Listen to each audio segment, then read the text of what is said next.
السلام عليكم ورحمة الله وبركاته. ازيكم يا جماعة؟ عاملين ايه؟ النهاردة حصل معانا موقف كده وحبينا نشارككم حياتنا ونعرفكم اللي بيحصل معانا، بس الموقف ده كل الناس لازم تاخد بالها منه. احنا بقى حصل معانا موقف فحبينا ان احنا نشارككم حياتنا ونعرفكم وكده.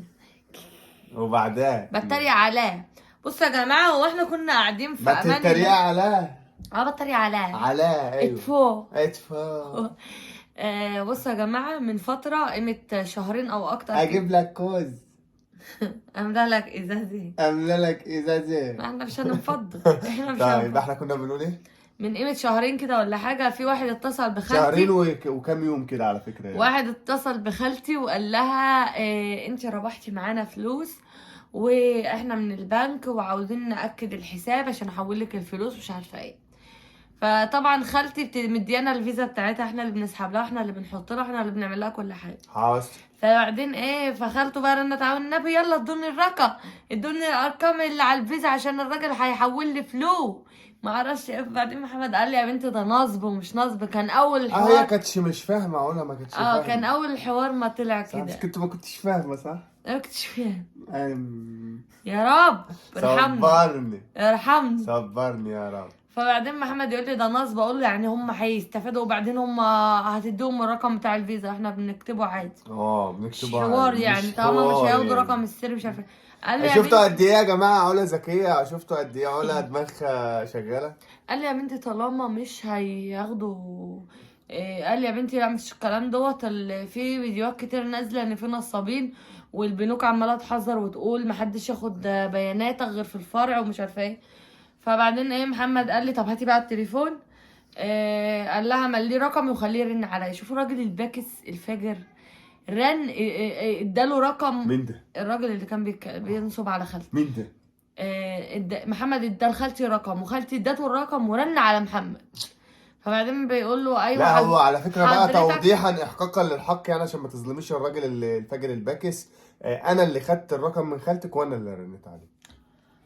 اللهم صل وسلم وبارك على سيدنا عليه افضل محمد. الصلاة والسلام. كل اللي موجودين وبيسمعونا دلوقتي صلوا على النبي يا جماعة.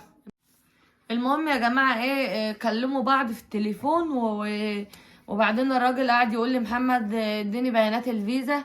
فمحمد يقول له مش المفروض ان انا اروح اقدم ده في الفرع؟ قال له حضرتك انا هنصب عليك ليه يا فندم؟ انا هبعت لك دلوقتي اصلا رساله بعد ما اخد البيانات على الموبايل من البنك وانا هكدب على حضرتك ليه والحكايه والروايه. فمحمد برضو مش داخل عليه وجراه. فبعدين فضل يقول له مليني الرقم اللي هو على الفيزا. فمحمد ملاله الرقم اللي على الفيزا غلط. فبعد كده قال له ابعت لي الثلاث ارقام اللي مش عارفه اللي على الفيزا برضو، تلاقي 3 ارقام كده ابعت قولهم لي. راح محمد قال له يعني انت شايف ان انا بالرياله للدرجه دي؟ خلاص مش واكل معاك من الكلام اللي انا قلته في الاول ان انا فاهم الحوار اللي انت بتعمله ده يا فندم. حضرتك ما انتش فاهم حاجه وحضرتك مختلط عليك الامر. وحضرتك اديني بس ال3 ارقام هبعت لك انا رساله دلوقتي من البنك على طول. وقعد يقنعه فمحمد مش راضي يقتنع. فقال له انا مش ههبل وانا مش برياله. مستحيل اقتنع. فجاه لقينا الراجل بيشتم الفاظ هتحاول من بعد ما كان يا فندم ينعل تربنتين تي. ده انت تنتين. ده انت يشتم في محمد ومحمد اتلم ميت من الضحك اللي هو مش قادر فين يتكلم. تليفونك فين؟ تليفوني مش عارفه بس هو هنا.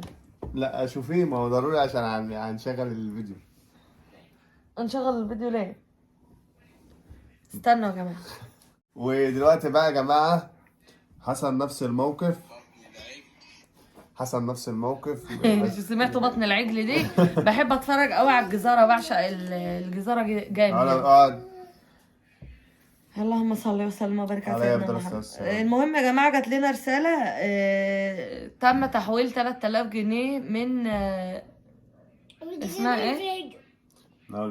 بص، تم اختيار رقمك لاستلام منحة 3000 جنيه من وزارة القوى العامة. يرجو الاتصال بنا.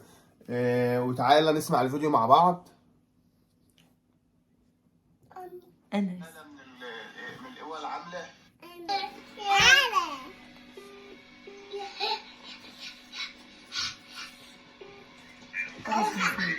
مساء الخير يا ابني. كده حضرتك انا ابني دلوقتي بيقول لي جات لك رساله من القوى العامله، ان انا جالي كام 3000 جنيه.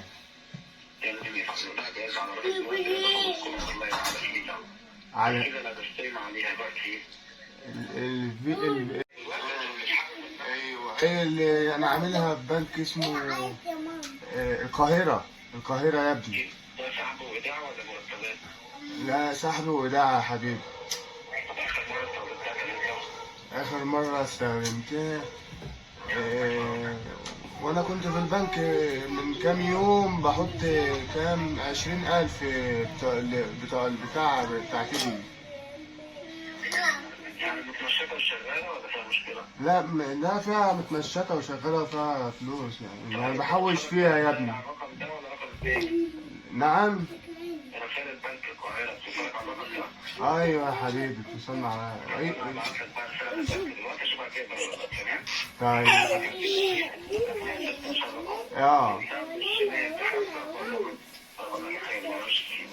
ايه اعمل ايه بقى؟ يعني انت عايز اجيب الفيزا اقول لك الارقام؟ طيب ماشي. طب الرسالة انت بعت فكرني مغفل. 16 رقم ايوه اللي هو اول 4 3 ده. لو انت كمان ما هي ماسكها يا ابني ما في ايدها اهي شايفها؟ عامل زي ما انت بتعمل. بس كده تمام. باين 4 3 يكفيك شر المرض يخليه. ما هي ما هو كلمة مكتوب بالانجليزي معلش سامحني بس هي دي شكلها 2. انا اعمل لك 4 3 2.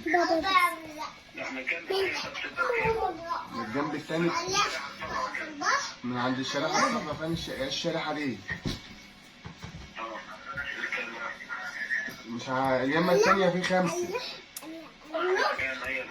من عند ال5 ايوه صح كده يبقى هو كده. انا كنت ماسكها بالمشقلب ولا ايه؟ لا ما انا بقولك من الشمال مش من عند الشريحة كده ولا من عند الشريحة ايوه 5.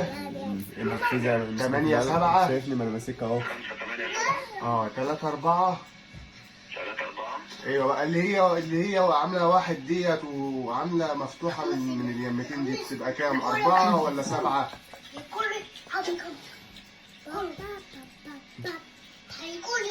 رحت فين يا ابني؟ رحت فين يا ابني؟ زماله عمل كتم وكان بيشتم.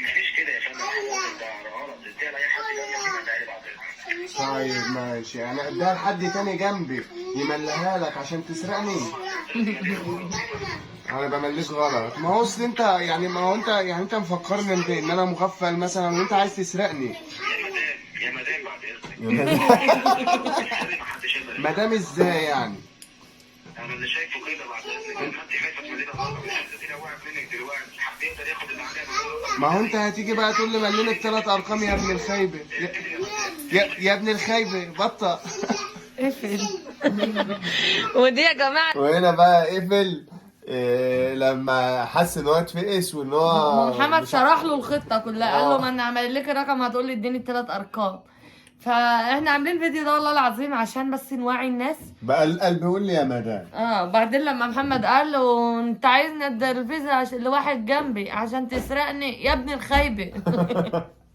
راح قال له يا مدام يا مدام يعني انت الفيزا لو وقعت منك حد هيسرقك. على العموم يا جماعه خلوا بالكم ما فيش حاجه اسمها 3000 جنيه من القوى العامه او 3000 جنيه من تحيا مصر او اي حد يكلمكم يطلب منكم بياناتكم ده على طول نصاب، لان ما فيش اي بنك ايا كان بيطلب بيانات يعني هيسرقوا الفيزا بتاعكم. البنك عنده بيانات فيستك وبطاقتك وعنوانك ورقم تليفونك وعنده كل حاجه، يعني مش هيكلمك عشان يطلب بيانات فيستك. اللي بيطلب بياناتك ده حرامي نصاب. فكل الناس تخلي بالها يا جماعه، ويا ريت ما حدش يقع في الموقف دوت، ويا ريت الناس دي ما تستفادش. وانا هسيب لكم برضو هنا رقم النصاب اللي هو كان بيكلمني، لو اي حد يعرف ان هو يبلغ عنه او ان هو يأذيه. اللي يعرف ينول فيه واللي ما يعرفش اتعظوا يا جماعه. هم مستهدفين الفئه اللي هم على قد حالهم، اللي هم مش متعمقين في حوار النت والحسابات البنكيه والحاجات دي والناس الكبيره. ده كسبت 3000 جنيه. اي حد في الظروف الصعبه اللي احنا بنمر بيها كلنا الله 3000 جنيه ام القوى هيصدق. وعشان انتوا حبايبنا وعيله واحده وما بنخبوش عنكم اي حاجه، فالموقف ده لما حصل معانا حبينا نفيدوكوا بيه، حبينا ان احنا نعرفوكم. وفي ناس كتير عارفه انا عارف، بس برضه في ناس كتير مش عارفه. فيا رب محدش يقع في الموقف ده ابدا، وربنا يا رب ينتقم من كل اللي بيعمل كده. واحنا بنحبكم جدا جدا جدا جدا. حافظوا على فلوسكم بقى، حافظوا على فلوسكم، حافظ على فلوسكم بقى. محدش يقول لك هاتوا رقم الفيس هتدوله. قول له كل على رقم الفيسه. لازم اي حد معاه فيسه اي حاجه كله. شفت عادل امام كله خلي باله من اللي غاليه، كله خلي باله من فيسته. وبنحبكم قوي واعملوا اللي حصل معاه الموقف ده يا جماعه اكتب لي في الكومنتات، واللي ما حصلش معاه الموقف ده يقول لي ان هو مستني يحصل معاه اتنصح. واللي عايز يحصل معاه الموقف ده يقول لي ونورين ان انا عليه عادي يعني. ويا ريت اي حد يحصل معاه الموقف دوت ياخده كده بخفه دم وجاروا النصاب كده ادوا له ارقام غلط. والله وفي الاخر يقولوا له حرام يا ابن الحرام.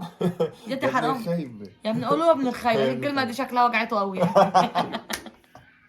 اعملوا بقى لايكات كتير للفيديو ده، عايزين الفيديو ده يضرب كده و10000 لايك مثلا. بنحبكم والله العظيم ونفسنا في محتوى يومي نعمله معاكم، بس مش شتاتين صراحه. ويا ريت انتوا لو حابيننا في شكل معين او في لون معين من الفيديوهات قولوا لنا واحنا نعمل. والله انا كعلا قولوا لي انتوا عايزين تشوفوا ايه في حياتي اليوميه وانا اوريه لكم، بس والله بنحبكم العم بعيد عن الروتين يا القمر على الباب. ايوه، وامسح واوطي والكلام ده ماليش فيه والله. عايزين بقى ان احنا نحكي لكم حاجات، نلعب العاب انا ومحمد، اعمل لكم اكل مع ان انا فاشله وبحرق كل الاكل. اللي عايز يسمع قصه الواد اللي سرق مني الاقلام في الشنطه في الابتدائي يقول لي في الكومنتات وانا بالله عليكم ما حدش يقول. اللي بيحب محمد يقول وانا هحكي لكم. هي حكايه حلوه قوي. ايوه يلا حبايبي مع السلامه. لايكات 20000 لايك. باي.